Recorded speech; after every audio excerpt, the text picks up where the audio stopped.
You okay, Z? Yep. All right, this shot is being dragged.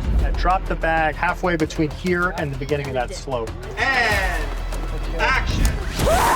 On set, you're working with so many people all at once, and you just try to bring the best out of each other. We're not settling for the easy way out. Euphoria Season 3 is bigger in scope in terms of stunt, prop, and production design. Hi, I'm Jeff Barnett, and I'm the stunt coordinator on Euphoria. This season, Sam wrote like an action feature. A lot of shootouts, a lot of blood, a lot of bullets. It was fun for me as a stunt coordinator, like, okay, we're gonna gear up for something different. The border wall was one of my favorite scenes. I have to look like I'm realistically walking down in reality. Watching Z, just a seasoned pro, being up on the wall, 20 feet high, had her harnessed in, on a crane, get in the car, open the door, walk down, do all her action on a gimbal car that's going nose and tail heavy, back and forth, and 110 out. And she just nailed it. I always joke with her, I'm like, you probably could have been a stunt girl. Whether she's getting drugged by a horse, driving, running, she's so in tune with action. She's in the moment. She listens. Take your time with things. Like when that mallet comes down, look at the mallet, look at him. Z was a real trooper. She spent 3 days buried up to her neck on the side of this hill. Just a general safety note to share. We do have a hole in the ground that is our hole. You have to build a box that they can duck under in the case of an earthquake. You got your lead actress in the hole.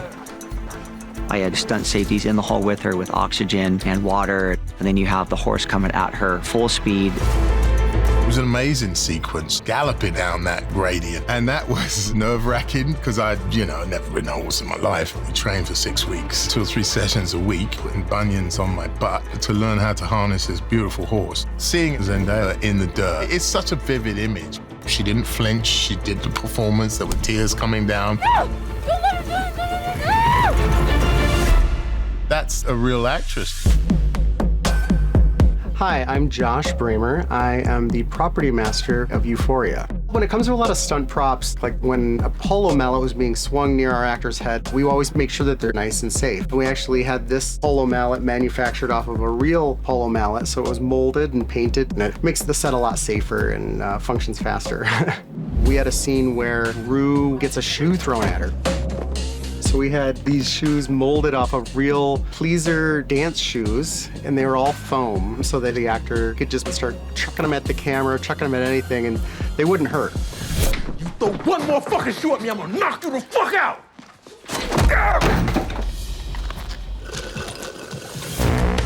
For the prop that is Magick's neck brace, I had one of these in my kit, so I bedazzled it, and I showed this to Sam. He really liked it, but I also wanted to have backup versions, so I created this one. And when we did our test fitting, she tried this one on, and it was the one that went best with all of her outfits. This was the one that we used in the robbery scene, so this is where the blood comes from. The blood tasted very interesting, because it was not blood, obviously. Tasted like como lollipop, como miel, como like azúcar. Yeah, like it had sugar. Swallow. With a lot of our drugs in this season, it's a lot of online research and watching a lot of videos. When our script is set a golf ball-sized balloon with fentanyl in it, I just started thinking of things that could actually work as that, and it was condoms wrapped around air dry foam clay.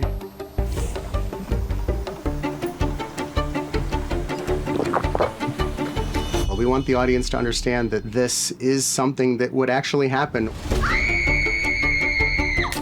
When we were discussing a pill that would lead to an overdose of one of our characters, and Sam was like, it should be the snowflake pill from the first episode.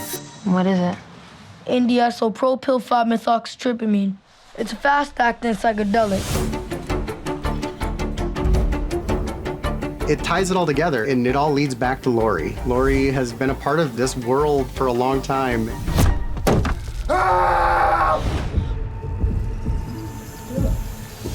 This season, we've had a lot of animals. For the rattlesnake that goes down this PVC pipe, we had to figure out a way to have our puppeteers from Creature Effects operate this rattlesnake and make it look as real as possible. If we're striking at camera or his face, then it's, just that lunge there. That's a fun way to shoot. And then you come in and then you see it on a monitor and it's incredible.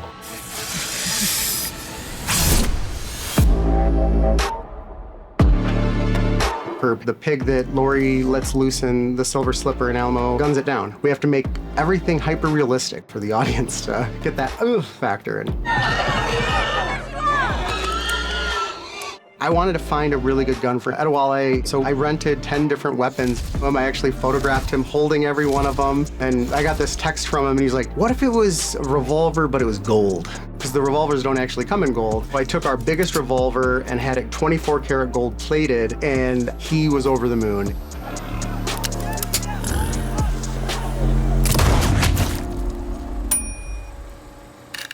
All right, so now we're gonna go into the strip club.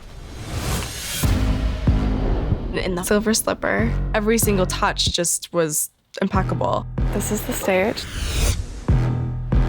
Look at all the animals. Can you see them?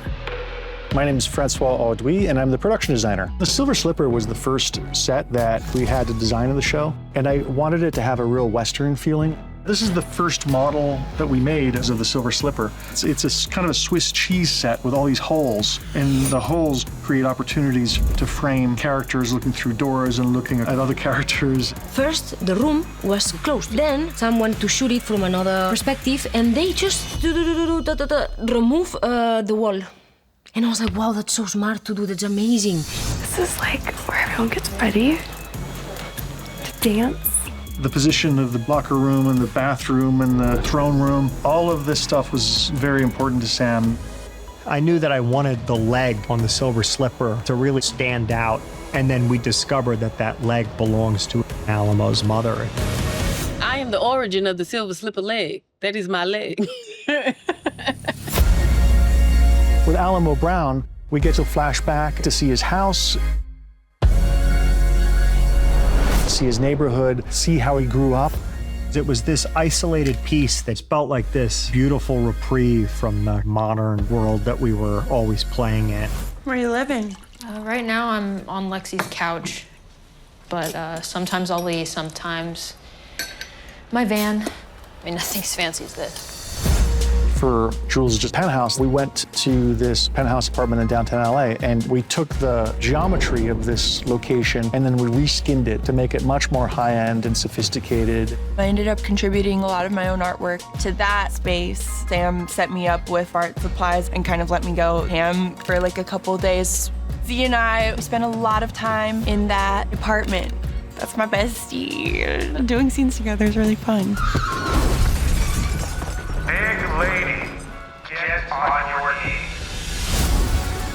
The giant Cassie sequence is such a joy to be a part of. Sam said that he wanted to be in camera. The idea of it is just nuts and so much fun. It took about a year to build all the miniatures of Los Angeles. We had power lines blowing up as I walked by, and then they also built Cassie's bedroom. So I had mini pillows, mini clothes. We put Eddie, our BTS photographer, his little girl, in my bedroom, and she fit perfectly. It was 4 hours past her bedtime. Her expression was so stoic and just like, it was so funny.